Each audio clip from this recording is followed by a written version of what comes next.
Hello tout le monde, dans cette nouvelle vidéo, on va voir comment réussir son rééquilibrage alimentaire. Il doit se faire par étapes, donc on se donne le temps de le mettre en place. Première étape, il faut identifier ses mauvaises habitudes.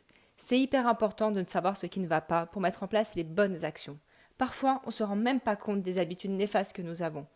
Une astuce pour s'en rendre compte, on note, ça prend du temps, certes, mais c'est efficace. Alors, pendant une semaine, on liste tout ce qu'on ingère, que ce soit solide ou liquide. Et à la fin de la semaine, on analyse notre petit récap et on met en évidence les trucs à supprimer.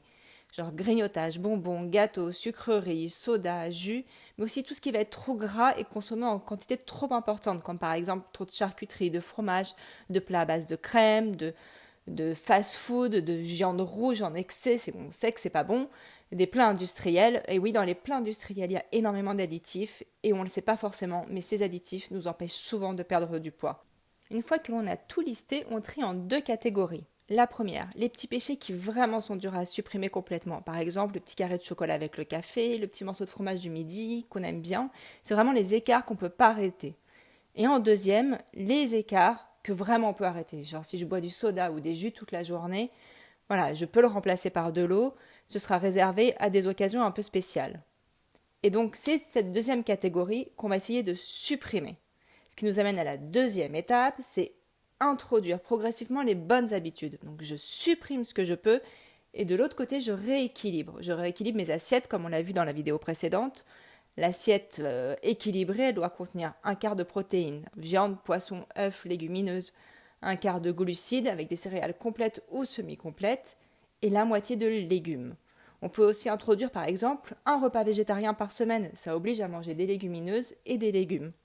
Et on est bien d'accord, c'est pas un régime. Donc je mange à ma faim et je me fais plaisir. C'est notre troisième point. On continue à se faire plaisir. Il n'est pas question ici d'avoir des frustrations ou de se restreindre. Tout est une question d'équilibre. Si j'ai envie de me faire plaisir avec un plat de pâtes ou un burger, je ferai l'impasse sur le moelleux au chocolat ou le tiramisu au dessert. Et le repas suivant, j'équilibre mon assiette. On peut par exemple réduire la portion de glucides. Et s'il nous est difficile de se rendre compte au jour le jour, au moment des repas, si c'est équilibré ou pas de l'un à l'autre, on peut aussi se faire des menus sur plusieurs jours ou même sur une semaine. Ça permet d'ajuster plus facilement parce qu'on a une vue d'ensemble. Et enfin, notre dernière étape, c'est on fait un bilan. Au bout de quelques semaines, voire mois, selon le temps qui nous a été nécessaire pour intégrer ces bonnes habitudes alimentaires et se débarrasser de nos vilaines petites manies. À quoi ça va servir ce bilan? À prendre du recul par rapport à ce qu'on a mis en place. On va analyser et regarder ce qui a été facile, plus difficile, ce qui a fonctionné ou pas, et réajuster. Un rééquilibrage alimentaire, ça prend du temps, donc on n'abandonne pas et on se donne vraiment les moyens pour adopter une bonne hygiène de vie. Tout réside entre la notion de plaisir et de bonne alimentation. Comme je le disais, si mon carré de chocolat il est important, pas de problème, je prends mon carré de chocolat, on n'est pas dans un régime, on doit garder la notion de petit plaisir au quotidien, sinon ça ne durera pas sur le long terme. Donc pour résumer, le plan d'attaque de mon rééquilibrage, c'est 4 étapes. La première, j'identifie les mauvaises habitudes et je supprime celles qui m'apportent le moins de plaisir. La deuxième, j'introduis de bonnes habitudes avec des assiettes équilibrées. La troisième étape, c'est je trouve l'équilibre entre mon alimentation healthy et mon alimentation plaisir. Et enfin, la dernière étape, je fais un bilan et je réajuste mon programme si besoin. Voilà, vous avez toutes les étapes pour réussir votre rééquilibrage alimentaire.